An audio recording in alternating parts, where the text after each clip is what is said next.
जैसे आपके एनसीईआरटी के लेक्चर नहीं आए। ओके माय डियर फ्रेंड, चलो बात करते हैं अकाउंटिंग इक्वेशन के बारे में। हमने आपको पहले ही बताया, पहले ही हमने डिस्कस किया थोड़ा सा अकाउंटिंग इक्वेशन के बारे में, जहां पे हमने पढ़ाया था assets is equal to liabilities plus capital. ठीक है ना मेरे दोस्त। लेकिन हमने आपको पढ़ाया था वहां पे कि बिजनेस एंटाइटी कॉन्सेप्ट है, बिजनेस एंटाइटी कॉन्सेप्ट है जहां पे आपको बिजनेस डिफरेंट कोई चीज मान के चलना पड़ता है और जो इसका मालिक है वो कोई और है। वो कोई और का मतलब उसका जो अपना अकाउंट है वो दूसरा है, लेकिन यहाँ पे हमें बिजनेस के अकाउंट के मुताबिक चलना पड़ता है। यहाँ पे हमने इसी को हम कहते हैं ना business accounting, business entity principle, यानी जो इसका ओनर है और जो ये फर्म है ये अलग अलग चीजें हैं, अलग अलग चीजें, यानी हमने इसको अमलगम नहीं करना है, हमने एक साथ नहीं मानना है, अलग अलग दो चीजें हैं। तो सर हमने क्या पढ़ा था, हम यहां पे आपको समझाएंगे assets is equal to liabilities plus capital. ये बात आपको इंपॉर्टेंटली याद रखनी है क्योंकि एग्जामिनर पिछले जो पीए में क्वेश्चन आया वो भी तो इसी पे आया, अकाउंटिंग इक्वेशन पे। चलो आज हम इसी पे क्वेश्चन करेंगे। सो क्या है asset is equal to liabilities plus capital. Liabilities को हम कहते हैं आउटसाइडर्स इक्विटी और कैपिटल को हम कहते हैं ओनर्स इक्विटी। ठीक है, okay my dear friend, okay my dear friend, okay. So अब ऐसे भी आ सकता है a minus L is equal to C. मैंने आपको ये पहले भी करा है इसलिए कराने की यहाँ पे बिल्कुल जरूरत नहीं है। यहाँ a minus C is equal to L, यानी asset minus liabilities equal to capital, asset minus capital is equal to liabilities. ठीक है, इसको हम कहते हैं बैलेंस शीट इक्वेशन बी, यानी अकाउंटिंग इक्वेशन को हम बैलेंस शीट इक्वेशन भी कहते हैं। क्यों कहते हैं इसको हम अकाउंटिंग इक्वेशन? इसलिए कहते हैं क्योंकि ये आपको फंडामेंटल रिलेशनशिप दिखाती है एसेट्स और लायबिलिटीज और कैपिटल के बारे में, यानी एक कंपनी का आपको फाइनेंशियल स्ट्रेंथ बताती है, एक कंपनी का आपको पोजीशन बताती है, यानी वो कंपनी घाटे में जाती है कि नुकसान में। कैसे? उस कंपनी को ज्यादा कर्जा है, उस कंपनी पे ज्यादा कर्जा है कि वो ज्यादा उसके पास एसेट्स है। ठीक है, ओके। सो इन शॉर्ट इसको हम बैलेंस शीट इक्वेशन इसलिए कहते हैं क्योंकि ये हमें दिखाती है, ये इक्वेशन हमें दिखाती है which state the financial position of the business, यानी हमें ये बिजनेस के फाइनेंशियल पोजीशन के बारे में बताती है ऑन ए पर्टिकुलर डेट। लेकिन इंपॉर्टेंटली याद रखना on a particular date, for a particular date नहीं, ऑन ए पर्टिकुलर डेट। ठीक है, एक पर्टिकुलर डेट पे, इस पीरियड में, इस अकाउंटिंग ईयर में मुझे J&K बैंक प्रॉफिट में है या लॉस में है, उसको हम कहते हैं बैलेंस शीट इक्वेशन। या इस पर्टिकुलर ईयर में मेरे कितने एसेट्स है और मुझे कितना कर्जा चढ़ा, मुझ पे, मेरी कंपनी पे कितना कर्जा चढ़ा, यही दिखाना होता है। इसी फाइनेंशियल पोजीशन को एक्सप्रेस करते हैं आपकी फाइनेंशियल जो इक्वेशन है जिसको हम कहते हैं बैलेंस शीट इक्वेशन भी। ठीक है, ओके माय डियर फ्रेंड्स। तो यहां पे हम इस इक्वेशन को थोड़ा सा पढ़ेंगे। देखो यहां पे याद रखना, आप इंपॉर्टेंटली इस चीज को याद रखना और समझना। अगर कहीं पे कंफ्यूजन है तो मेरे कमेंट सेक्शन में बताना सर कंफ्यूजन हुआ हमें यहां पे। देखो मेरे दोस्त, ये आपकी एग्जांपल एनसीईआरटी की एग्जांपल मैं बनाता हूं यहां पे, इसी के एग्जांपल की बात करेंगे। ये मत सोचना कि सर लाइन बाय लाइन पढ़ाता है। अरे भाई मैं यहां पे ये क्वेश्चन है, ये तो लाइन बाय लाइन पढ़ाना ही होगा ना। ओके, देखो ये कहता है कि रोहित ने बिजनेस स्टार्ट किया, उसने कैपिटल डाली अपने बिजनेस में 5 लाख रुपीज की। देखो मेरे दोस्त, अब रोहित ने कैपिटल दी, ये बिजनेस के लिए क्या बन गई? ये बिजनेस के लिए देखो, एक साइड से हम एसेट लिखते हैं, दूसरी साइड से हम लायबिलिटीज और कैपिटल लिखते हैं। ये 5 लाख रुपीज आपके बिजनेस के लिए यहां पे इसने लिखा है, यहां पे इसने लिखा है क्या? बिजनेस एंटाइटी प्रिंसिपल, यहां पे भी लिखा है बिजनेस एंटाइटी प्रिंसिपल। यानी ये जो रोहित ने 5 लाख रुपए बिजनेस ने लगाया, अब हम इस बैलेंस शीट को किसका बनाते हैं? क्या हम रोहित का बनाते हैं? रोहित इसका मालिक है ना, क्या हम रोहित का बनाते हैं? अरे भाई नहीं, हम रोहित का बिजनेस शीट या बैलेंस शीट यहां पे नहीं बनाते, हम कंपनी का बैलेंस शीट बनाते हैं। तो हम बात करेंगे कंपनी की, हम बात करेंगे फर्म की, हम बात करेंगे ऑर्गेनाइजेशन की। सो रोहित ने कितना दिया? 5 लाख रुपए दिया। सो इस कंपनी में कैपिटल कितना आया? वो आया ना 5 लाख रुपए का। ओके मेरे दोस्त, ओके मेरे दोस्त। और इस कंपनी पे एसेट कितना बना? वो भी बना 5 लाख रुपए, क्योंकि कैश इन हैंड है, क्योंकि रोहित ने डायरेक्ट पैसे दिए कंपनी में लगाए। सो कंपनी को हाथों में जो पैसे है वो है ना 5 लाख रुपए। लेकिन कंपनी ने इसको कैपिटल में भी लिखा 5 लाख रुपए। क्यों? क्योंकि ये कंपनी का थोड़ी अपना है, ये तो रोहित का है। सो कैपिटल साइड में लिखा क्योंकि this is the owners claim, this is the owners equity. ये तो ओनर का है ना, ये कंपनी का थोड़ी है। ठीक है, ओके। इसको मैं थोड़ा सा आपको यहां पे थोड़ा सा समझाऊंगा। कहते हैं ना कि वो रोजा तो नहीं रखता पर इफ्तारी समझता है। यानी कंपनी इसको अपना अपना मानती है, लेकिन ये अपना कहाँ है, ये तो कैपिटल इस रोहित का है ना। ठीक है, ओके मेरे दोस्त। सो इसीलिए कैपिटल साइड में हमने क्या लिखा, 5 लाख रुपए, लेकिन ये तो कंपनी में अब आए 5 लाख रुपए, ये कंपनी का एसेट बन गया। ठीक है, सो यहां पे भी 5 लाख रुपए, लेकिन आए कहां से, कैपिटल से आए, इसीलिए कैपिटल अलग से 5 लाख रुपए, 5 लाख रुपए। ओके मेरे दोस्त, अब ये लिखती है, अब इसने अकाउंट, बैंक अकाउंट खोला स्टेट बैंक ऑफ इंडिया में और 4,80,000 उसमें लगाए। ठीक है, किसने, कंपनी ने, फर्म ने लगाए। सो हम क्या लिखेंगे, हम लिखेंगे कैश एट बैंक कितना है, कैश एट बैंक कितना है, वो है 4,80,000 रुपीज। तो ये तो हमने बैंक में रखा कैश, तो ये क्या हुआ हमारा, ये तो एसेट हुआ हमारा, क्योंकि हमारा कैश बैंक में है, हमारे पास एक एसेट है। लेकिन हमारे तो डिक्रीज एसेट हुआ ना, यहां पे एक एसेट इंक्रीज हुआ। कौन सा एसेट इंक्रीज हुआ, यानी बैंक में जो मैंने पैसे रखे वो एसेट तो इंक्रीज हुआ, लेकिन जो पैसे मेरे जेब से गए, जो पैसे कंपनी से गए, वो तो डिक्रीज एसेट हुआ ना, वो तो डिक्रीज कैश हुआ ना। और वो डिक्रीज कितना हुआ, 4,80,000। और इंक्रीज कितना हुआ बैंक में, बैंक एसेट मेरा कितना इंक्रीज हुआ, 4,80,000, इक्वल अमाउंट से।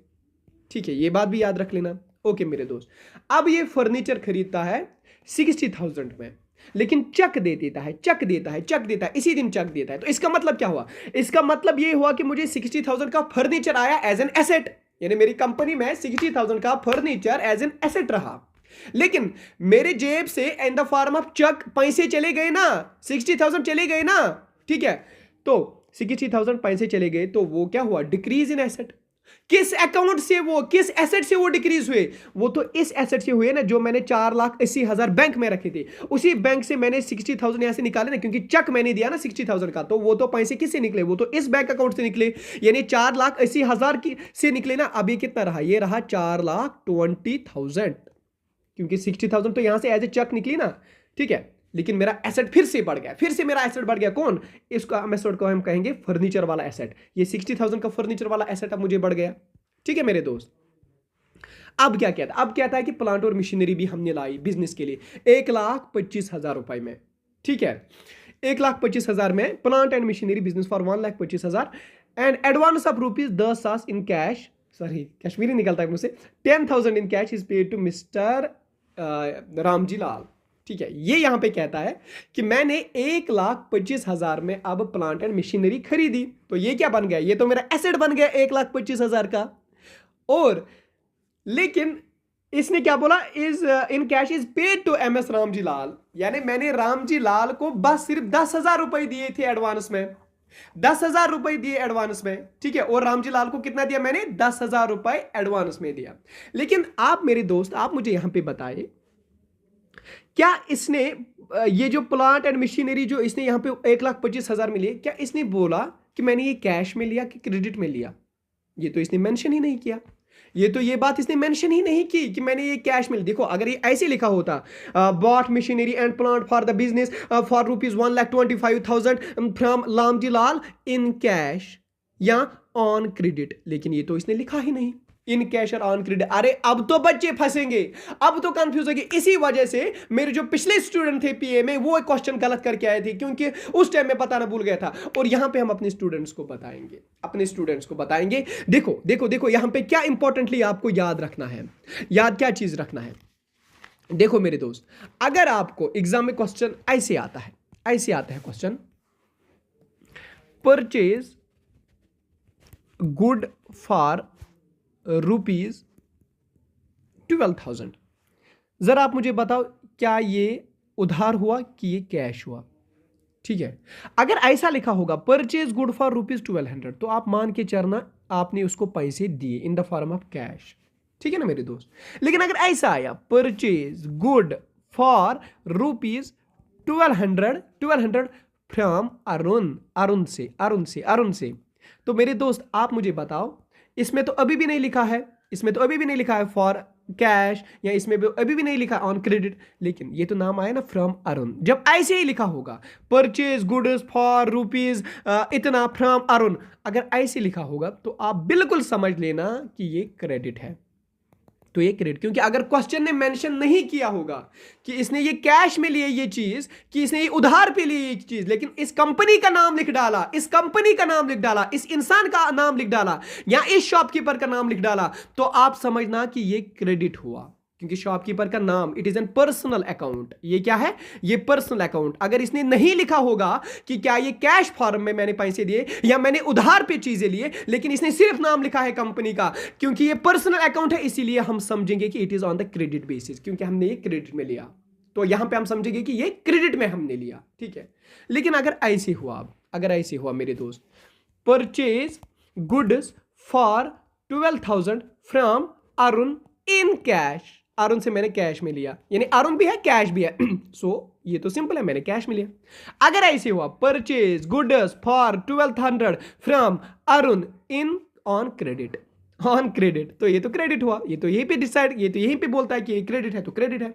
लेकिन अभी भी मैंने आपको बताया, अगर ऐसे हुआ, purchase goods for 1200 for rupees 1200 from Arun, इतना ही लिखा होगा फ्रॉम अरुण, ना कैश लिखा होगा ना क्रेडिट लिखा होगा, तो आप इसको अब लिख लेना कि दिस इज ऑन क्रेडिट, क्योंकि इसमें यहां पे नाम लिखा है कंपनी का, दैट इज पर्सनल अकाउंट, और जब पर्सनल अकाउंट में हम मेंशन नहीं करते हैं कैश लिखा है या क्रेडिट लिखा है, तब उसको हम क्रेडिट मानते हैं।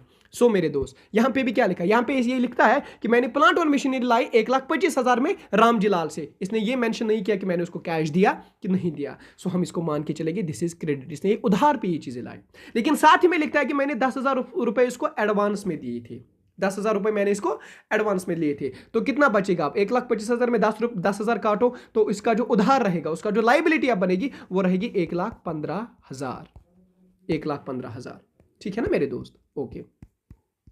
अब एक और पॉइंट लिखता है कि मैंने गुड्स परचेज किए थे सुमित ट्रेडर से फ्रॉम 55,000। देखो अभी भी नहीं लिखा है सुमित ट्रेडर से, क्या मैंने ये कैश में लिए थे या मैंने क्रेडिट से, तो अब हम क्या समझेंगे, हम इसने क्रेडिट से लिया था, सो फिर से लायबिलिटी 55,000 की लायबिलिटी, ठीक है ना मेरे दोस्त? इसी तरह से गुड्स कॉस्टिंग फॉर सॉरी मेरे मुंह से पता नहीं क्यों कश्मीरी दिखाता है, goods costing for 25,000 sold to Rajni Express for 35,000। देखो देखो यहां पे 25,000 के गुड्स इसने भेजे किसी और को, राजनी एक्सप्रेस को, लेकिन यहां पे भी नहीं लिखा है, यहां पे भी नहीं लिखा है ऑन कैश या क्रेडिट, इसने किसको ये भेजा, ये लेकिन नाम लिखा है, तो हम समझेंगे क्रेडिट पे इसने भेजा, क्रेडिट पे इसने भेजा, यानी इसने उधार पे किसी को दिया।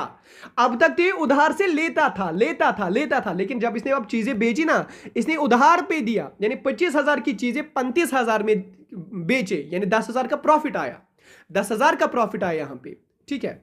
ओके माय डियर फ्रेंड, अब हम इस इक्वेशन को सॉल्व करेंगे, देखो सॉल्व करने से पहले हम आपको यहां पे बताएंगे कि क्या क्या चीजें आपको याद रखनी है। जो आपका for example if you are a shopkeeper, देखो मेरे दोस्त मैं आपको अच्छे से समझाऊंगा।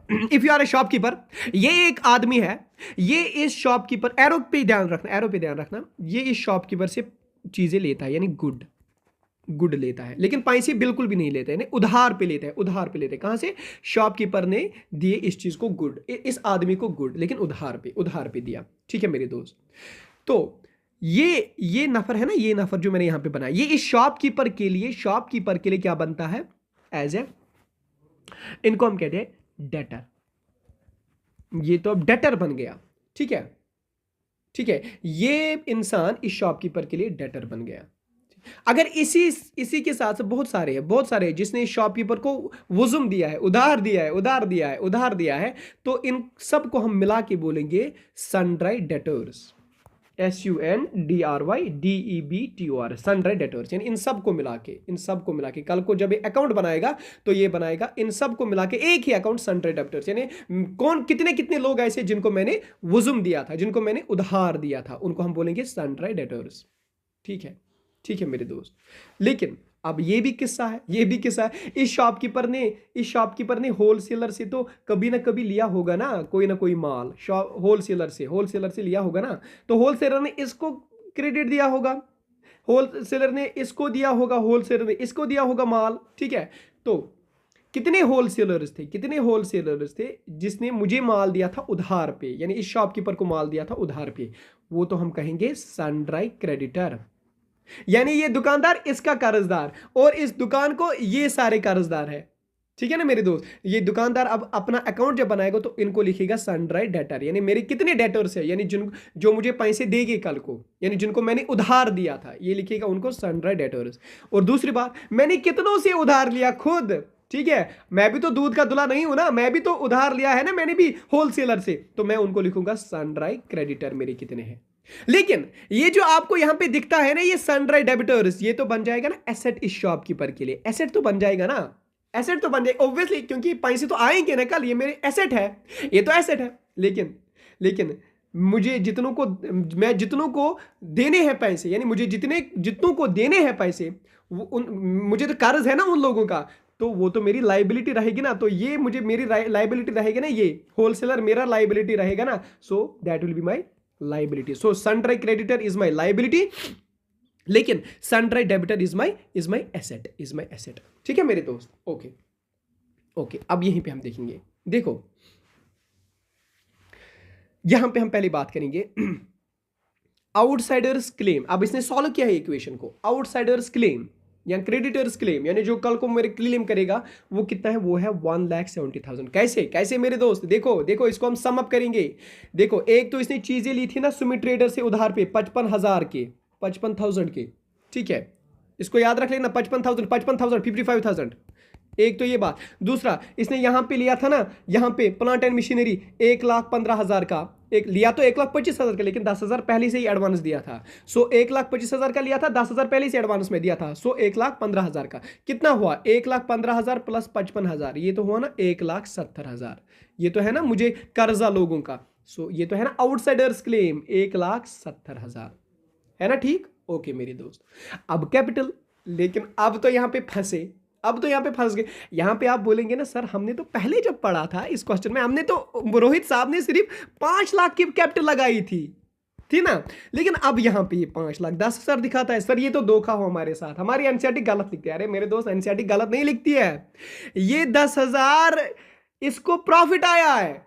कौन सा प्रॉफिट, जो इसने 25,000 की चीजें बेची ना 35,000 में, तो 10,000 प्रॉफिट आया ना। अब ये प्रॉफिट आएगा तो बढ़ेगा कहां पे, ये बढ़ेगा आपकी कैपिटल को, यानी जितना भी प्रॉफिट आता है ये आपकी कैपिटल को बढ़ाता है। अगर आपके बिजनेस को लॉस आता है तो ये आपकी कैपिटल को घटाता है। सो इन शॉर्ट अगर आपकी बिजनेस में प्रॉफिट आया तो आपकी कैपिटल बढ़ गई, अगर आपकी बिजनेस में लॉस हुआ तो आपकी कैपिटल घट गई। सो यहां पे कैपिटल बढ़ गई क्योंकि 10,000 का प्रॉफिट आया, सो इसीलिए आप कैपिटल 5,10,000 की हो गई।